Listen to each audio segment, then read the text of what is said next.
sebenarnya pembaca komik di Indonesia, pembaca komik, terutama pembaca komik Jepang di Indonesia itu adalah nomor 2 di dunia, paling banyak setelah Jepang.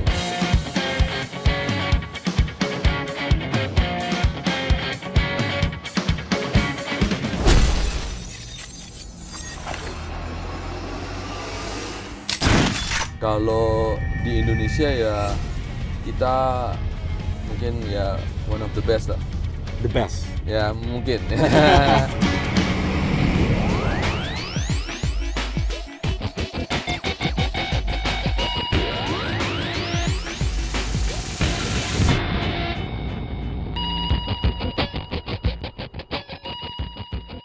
Jumpa lagi di At The Wheel.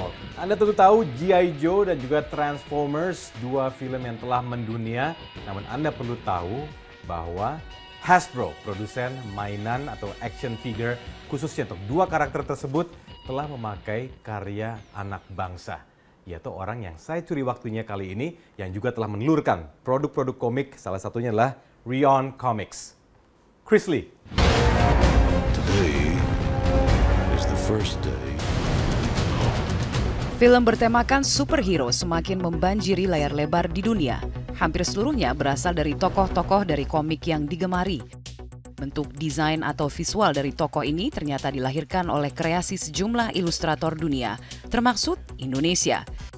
Chris Lee telah menembus pasar internasional dengan menciptakan sejumlah desain untuk tokoh seperti Transformers dan G.I. Joe. Bahkan itu hanyalah sedikit dari kreasi Chris dan timnya yang telah mendunia. Halo Chris. Selamat siang. Siap, saya culik sebentar ya. Kita ngobrol di jalan ya. Oke, yuk.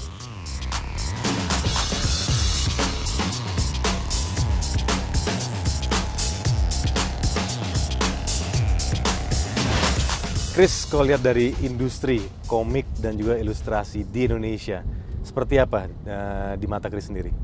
Menurut saya industrinya itu sebenarnya boleh dibilang belum ada ya, belum established. Belum ada? Iya. Oke. Karena kan komponen-komponen industrinya itu belum lengkap. Jadi industri komik di Indonesia ini sekarang ini ya komik terjemahan sebenarnya kan masih boleh dibilang begitu. Tapi kalau untuk komik lokal sendiri belum ada sih menurut saya. Masih terlalu sedikit produk kita untuk bisa dibilang industri. Oke, apa sebenarnya yang membuat Indonesia masih ketinggalan di situ? Mungkin karena sempat ada kevakuman dari komik tahun 70-80-an. Itu setelah 80 ada kevakuman sampai 2000-an ya. Itu yang membuat kita mungkin lebih susah untuk bangkit. Kalau di Amerika dan Jepang itu industri komiknya itu tidak pernah berhenti.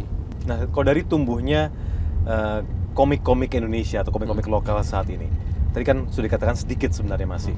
Tapi kalau dari hitungan sedikit itu berapa sebenarnya Indonesia? Mungkin kalau dihitung dari jumlah ya, mungkin komik lokal itu mungkin sekitar 5% dari komik terjemahan. 5%? Iya. Dan itu umumnya ceritanya seperti apa? Ceritanya bervariasi sih. Paling banyak dan mungkin dibilang paling laku saat ini temanya tentu humor. Humor? Iya. Bukan superhero ya, bukan ya? Bukan humor. Oke, ini kau bicara soal minat sekarang ya, minat pasar di Indonesia khususnya untuk komik di Indonesia sendiri. Apa yang mereka sukai sebenarnya? Kalau dari tema humor ya, humor mungkin paling disukain pasti itu. Kedua kalau dari style ya, visualisasi itu mungkin ke arah Jepang. Karena kita sudah lama bertahun-tahun dibumbui oleh komik-komik Jepang begitu. Betul. Dari era Kung Fu Boy misalnya, boleh dikatakan Doraemon dan lain-lain gitu ya. Betul. Oke, tapi kalau Chris melihat persaingan sekarang, khususnya orang-orang yang terjun di dunia ini, Chris adalah salah satunya. Tapi dari segi persaingan, apakah sudah bisa dikatakan ketat atau tidak dengan sedikitnya market atau misalnya sedikitnya industri di Indonesia yang belum tumbuh ini? Menurut saya enggak sih. Persaingan masih sangat terbuka karena sebenarnya pembaca komik di Indonesia, pembaca komik, terutama pembaca komik Jepang di Indonesia itu adalah nomor 2 di dunia, paling banyak setelah Jepang. Oke. Amerika pun kalah.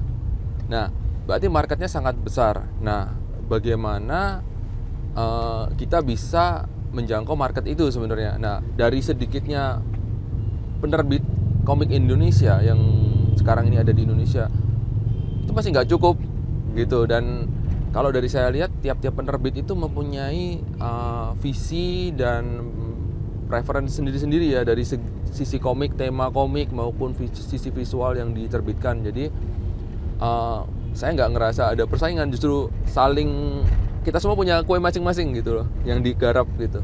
Oke, meskipun begitu, jadi tampaknya jadi tidak bersaing begitu ya, saling mendukung begitu. Betul.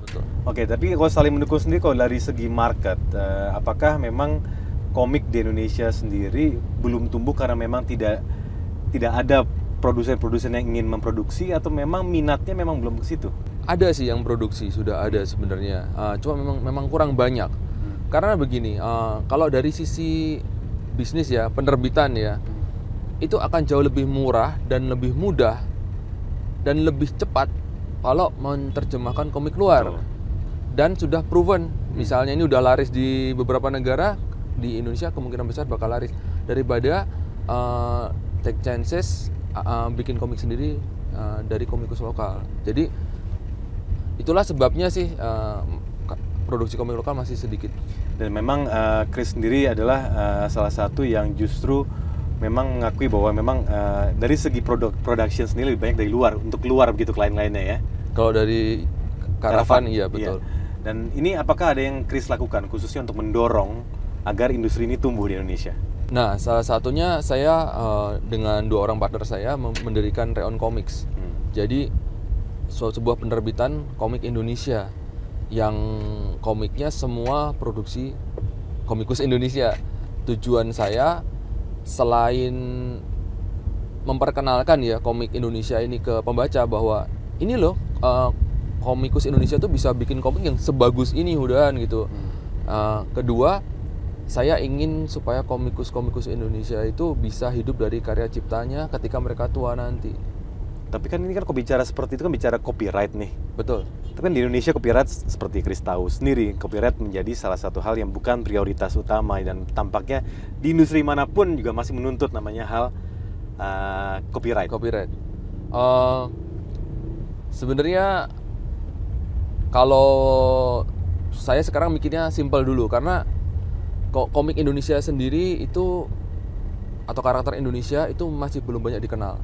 Kalaupun misalnya mulai dikenal, pasti nanti ada yang bajak bikin kaosnya lah atau apa. Menurut saya ya sudah, biarkan dulu. Dimulai dari situ dulu gitu ya.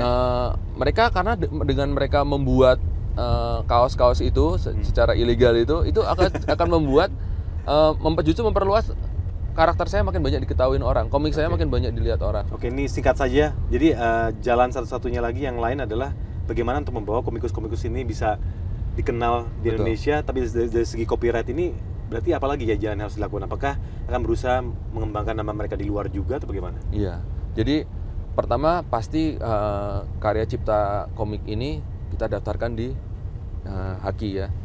Terus kedua, ketika nanti kita akan coba untuk ditranslate ke luar negeri, kita akan daftarkan di mungkin Singapura dan Amerika untuk perlindungan globalnya gitu. Oke. Jadi modal segitu berapa sekarang yang didapatkan oleh Chris? Setahun ya sekitar